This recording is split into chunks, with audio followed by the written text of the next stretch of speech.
E muito boa noite para você que está ligado conosco aí pelo nosso site e você que está ligado através também do Facebook ou em todas as plataformas da internet.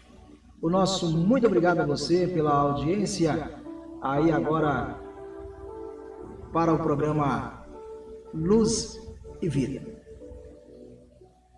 Nós temos um assunto para falar para vocês, porque cada dia a gente traz um assunto importante e todo assunto falado bíblico, ele é importante. E nós trazemos hoje um assunto que vai fortalecer ainda mais a nossa vida espiritual. O título da nossa mensagem de hoje chama-se A Graça de Deus. A graça de Deus, ela envolve muitas coisas.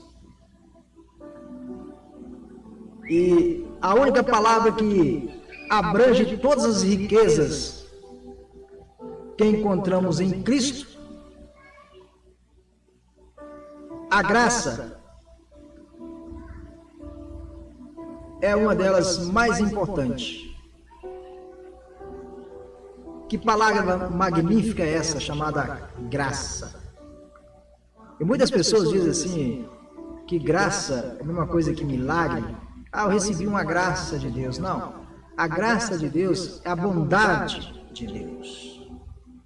Ela é usada mais de 170 vezes no Novo Testamento para referir-se ao favor divino.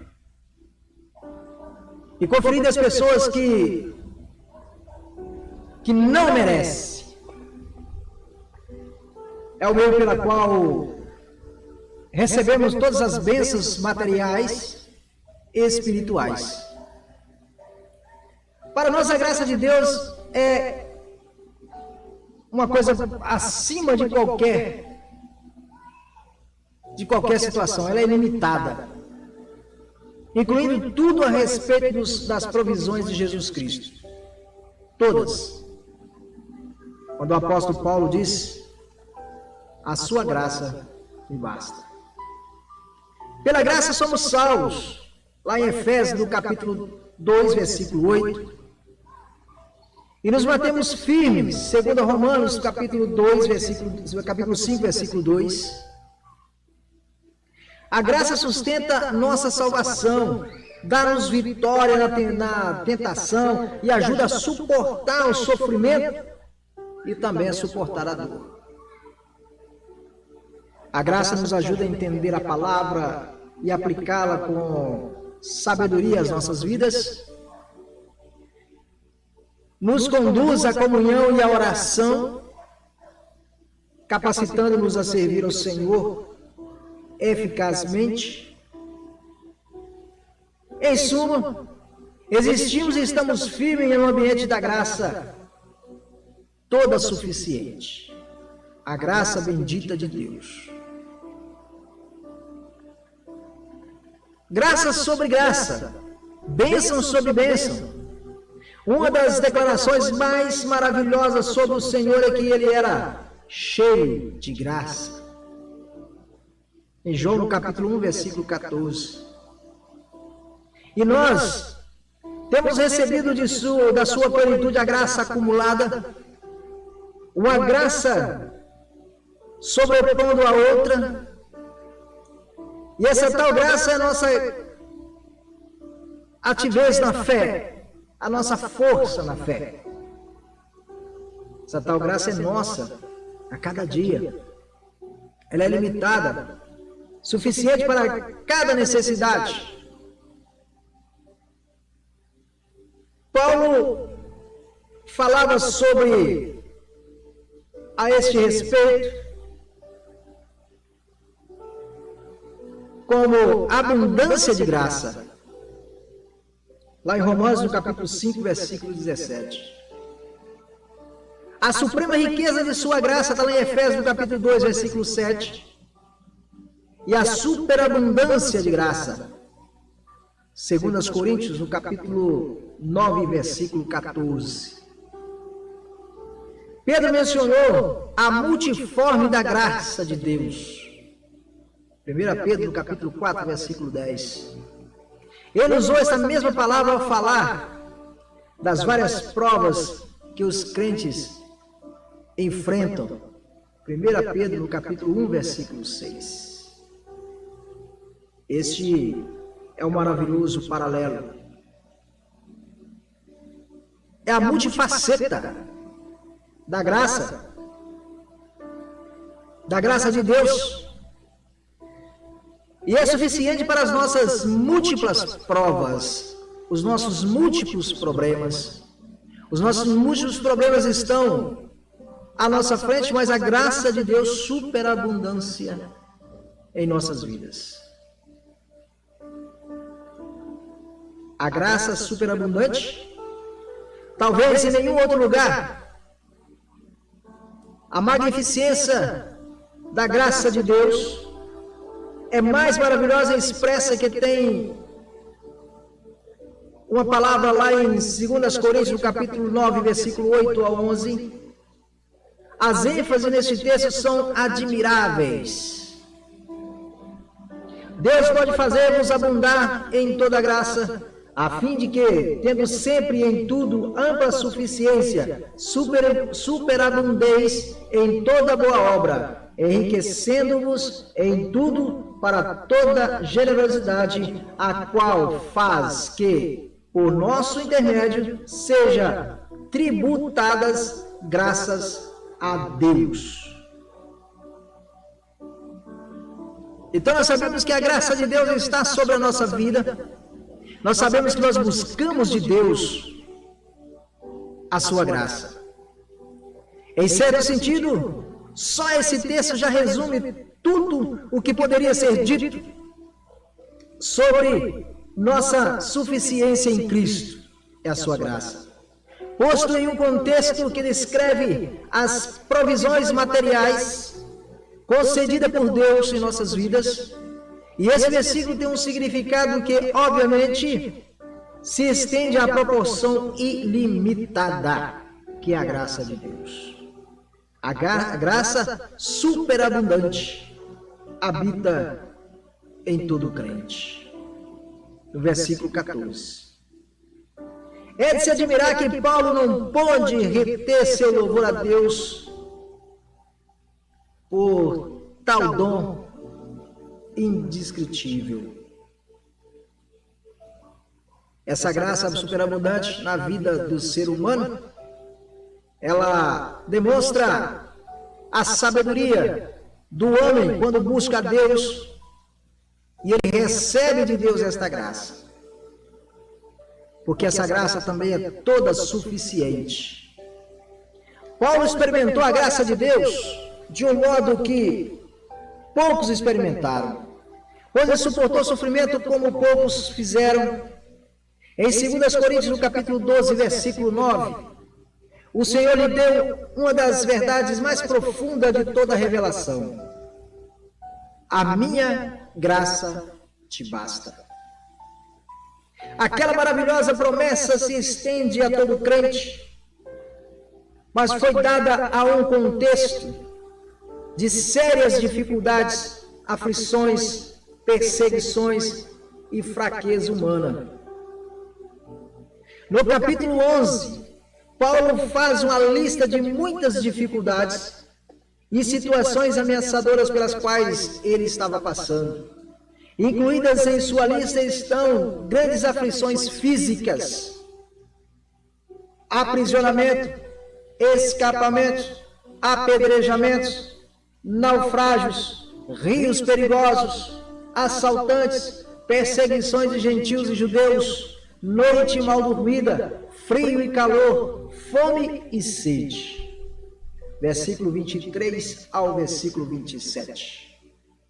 Ainda mais dolorosa do que tudo isso era a preocupação diária que ele tinha de bem-estar das igrejas, que era a maior paixão de Paulo, eram as igrejas. Cuidar das igrejas. lá em Colossenses, no capítulo 1, versículo 28 e 29, você vê lá a retratação da preocupação de Paulo com as igrejas. E apresentavam o maior potencial para trazer-lhe dor e decepção. Várias igrejas tinham problemas naquela época e Paulo ficava dias e noites debruçado em cima de rascunhos, fazendo cartas para enviar aos dirigentes daquelas igrejas, daquelas congregações. Mas Paulo nunca desanimou, nunca desistiu de nenhuma das congregações que era de sua responsabilidade. E nós vemos aí as lições da graça de Deus. As circunstâncias aflitivas experimentadas por Paulo colocaram-no numa posição de aprender algumas lições maravilhosas sobre a graça de Deus, as quais ele nos transmite lá em 2 Coríntios, no capítulo 12, no versículo 7 ao versículo 10. A primeira delas, humildade. Deus sabe que os homens estão sujeitos ao orgulho, especialmente quando eles estão na posição de privilégio espiritual. Um pastor, um presbítero, um diácono, um evangelista. Portanto, Deus usa a oposição e o sofrimento para lhes ensinar a humildade. Às vezes passa por problemas difíceis porque precisa passar para que eles sejam humildes. Se tornam humildes. Paulo foi talvez o homem espiritualmente mais privilegiado que já se viveu nessa terra. E a graça do Senhor em sua vida foi extraordinária. Em pelo menos 4 ocasiões, o próprio Jesus apareceu a ele, a fim de instruí-lo e encorajá-lo em tempos de profunda necessidade.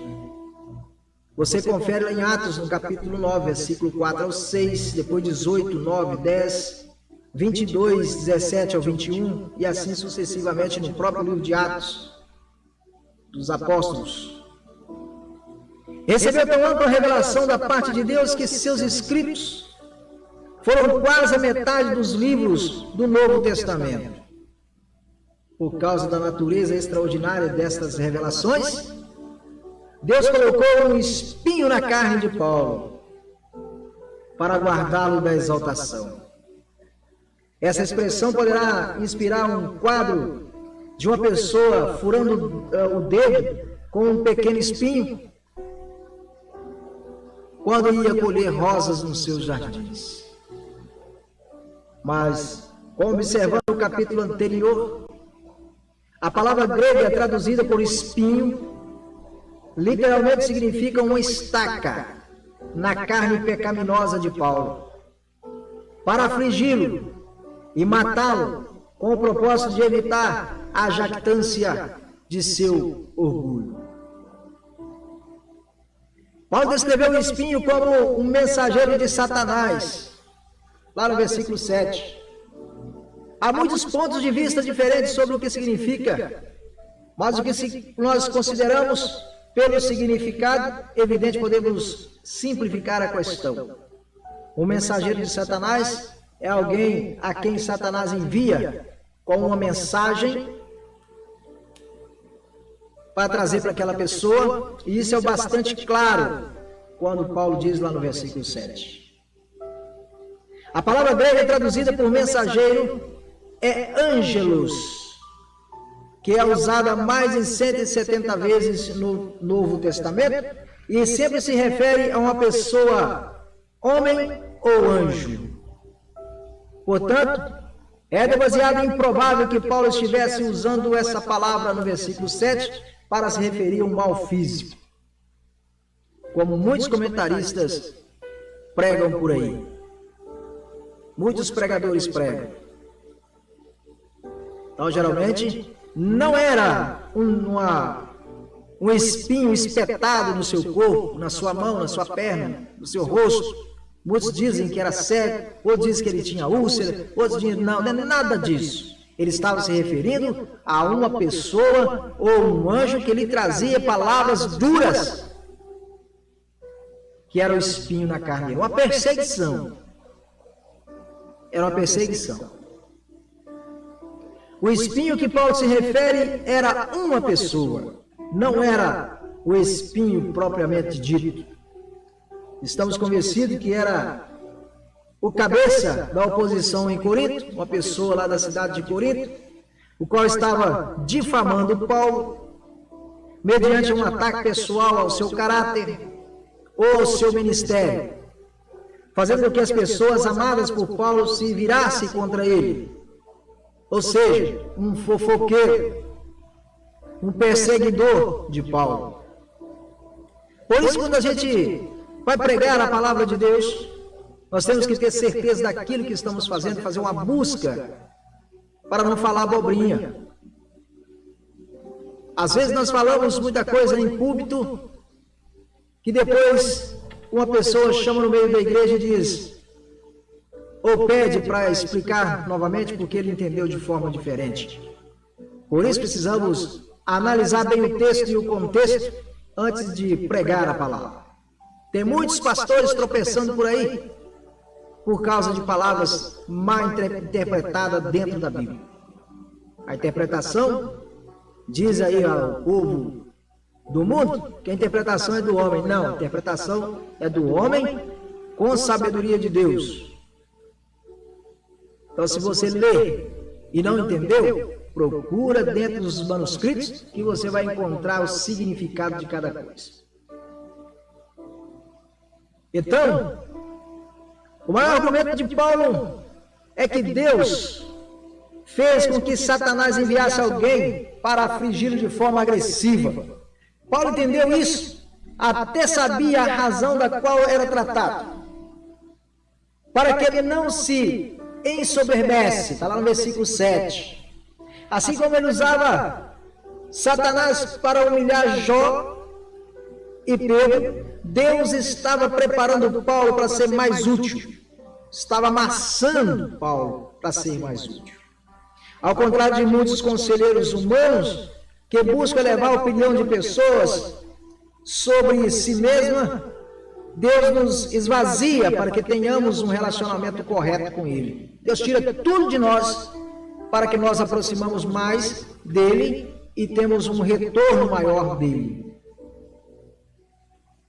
E nós entendemos também que depois exalta-nos de acordo com a sua vontade e nos dá essa graça que nós estamos falando hoje, a graça maravilhosa de Deus. Está lá em Tiago, no capítulo 4, versículo 6 e o versículo 10. A outra parte chama-se dependência. Frequentemente, outros crentes são carnais e outros são espirituais. Mas o canal da graça de Deus, mas somente Ele é forte. Temos a tendência de nos voltarmos para as pessoas a fim de solucionar as nossas mágoas, mas Deus quer que, em tempos de dificuldades, busquemos primeiramente a sua face. Essa foi a reação de Paulo, lá em 2 Coríntios, no capítulo 12, versículo 8, que diz, por causa disso, 3 vezes pedi ao Senhor que afastasse de mim. Rogar é pedir ou apelar a alguém. Observe que as palavras de Paulo não foram por causa disto. Fui eu mesmo terapeuta, fiz um seminário e ali li um livro e aprendi a Satanás. Ele tomou o rumo que muitos consideram simplistas ao Senhor. Quando estudamos a palavra de Deus, nós procuramos diversas vezes um profissional, uma pessoa sábia, entendida, para que venha nos explicar por que algo tem acontecido conosco. Por causa disto, nós procuramos diversos terapeutas ou pessoas para explicar por que estamos passando por isso. 3 vezes ele rogou que Deus removesse o espinho. 3 vezes ele disse não. Paulo orou fiel e persistente e aprendeu que os apóstolos de Deus se realizaria melhor com a resposta negativa. Ele queria dizer para os apóstolos que aquilo não estava mais acontecendo, mas sempre ele tinha que resguardar em si, porque ele sabia que aquilo era uma prova que Deus estava dando a ele. Mas aí a graça é suficiência. Paulo ficou contente com a resposta de Deus, quando ele disse, a minha graça te basta. Porque sabia que Deus iria suprir a graça suficiente para a sua aprovação. Então ele disse, a minha graça te basta. Está lá em versículo 9. Ele me disse, está no tempo perfeito, no texto grego, implicando que toda vez que Paulo orava, Deus dizia e continuava a dizer a mesma coisa. A minha graça te basta. Só isso, Paulo, mais nada. E Deus respondeu em oração a Paulo, não para dar a ele o que ele pedia, nem para resolver o problema ou a sua dor, mas para suprir graça suficiente para Paulo, que pudesse suportar, porque remover algo que gera benefício tão imenso, tais como a humildade, a comunhão, a maior glória de Deus. Às vezes passamos por problemas, passamos por situação difícil, que é mesmo um espinho na carne, mas Deus está falando, a minha graça te basta. A graça também provoca uma outra coisa que é o poder. O sofrimento que revela nossas fraquezas serve também para revelar o poder de Deus em nossas vidas. Porque o poder se aperfeiçoa na fraqueza. Quando somos menos dependentes de nossas forças humanas e temos apenas o poder de Deus em nossas vidas para nos sustentar, então somos canais adequados pelos quais Deus faz fluir, faz crescer ainda mais o seu poder. Desta forma, devemos louvar a Deus pela adversidade, pois ela é a ocasião em que o poder de Deus é mais evidente em nossas vidas. Não existe alguém tão fraco que não possa tornar-se forte.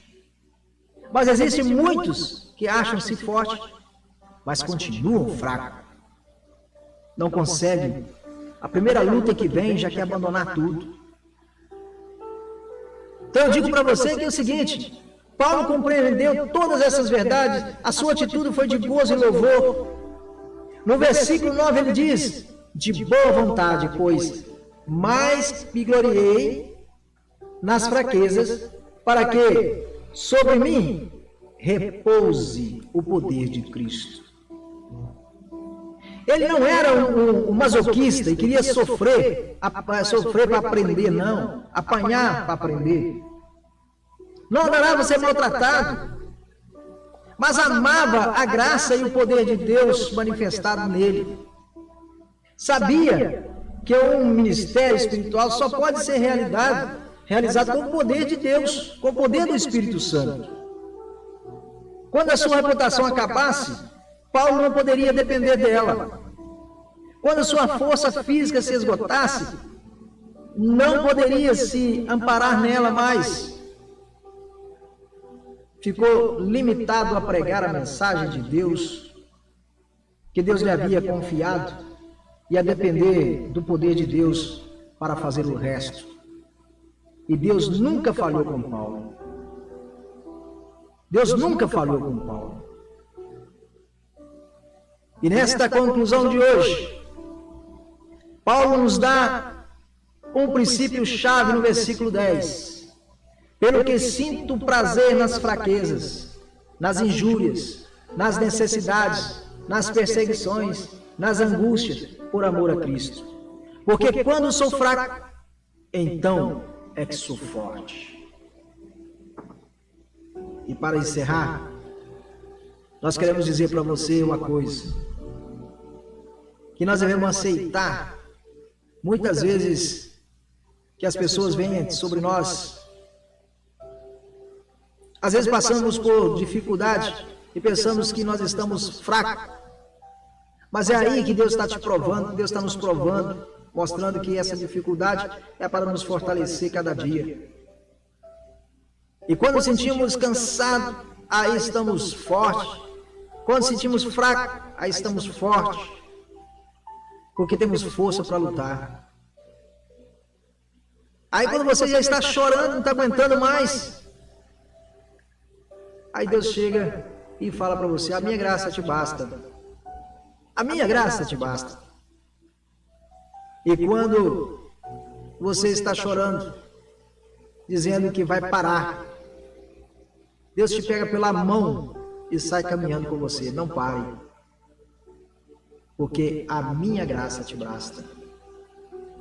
Então é muito importante saber que a graça de Deus está sempre conosco todos os dias, todos os momentos, 24 horas por dia, porque Deus não dorme. Então acredite nisso, que a graça de Deus está com você, está conosco. Se passamos por luta, por dificuldade, mas Deus sabe que Deus vai prover soluções para que você saia do maior problema que você tiver. Encerrando essa palestra de hoje, eu quero agradecer a você que durante toda essa semana esteve comigo aqui às 18h30 no programa Luz e Vida. Na próxima semana também, acredito eu, que o Senhor vai nos dar força para estar aqui todos os dias. E a você, para estar aí, acompanhando o nosso trabalho. Eu agradeço a Deus e a você, que não perde o nosso estudo, e está sempre divulgando aí o nosso trabalho. Nosso muito obrigado a você. Segunda-feira estaremos de volta, às 18h30, com mais um programa Luz e Vida. Mas antes quero pedir para você, distribua esses estudos, curta nossos vídeos, compartilhe os nossos vídeos, faça esse vídeo chegar mais longe que puder. Porque só no nosso Facebook nós temos mais de 5.000 pessoas. Nas nossas páginas também está beirando aí 10.000 pessoas nas nossas páginas. E mais de 390.000 pessoas que conhecem o nosso site. Então eu peço a vocês que pelo menos 2% dessas pessoas que nos prestigiam, entrando no nosso site, entrando na nossa emissora, que faça essa divulgação, compartilhe o nosso trabalho. Que Deus em Cristo nos abençoe e que a graça de Deus e a comunhão com o Espírito Santo seja com todos nós, hoje e sempre. Amém.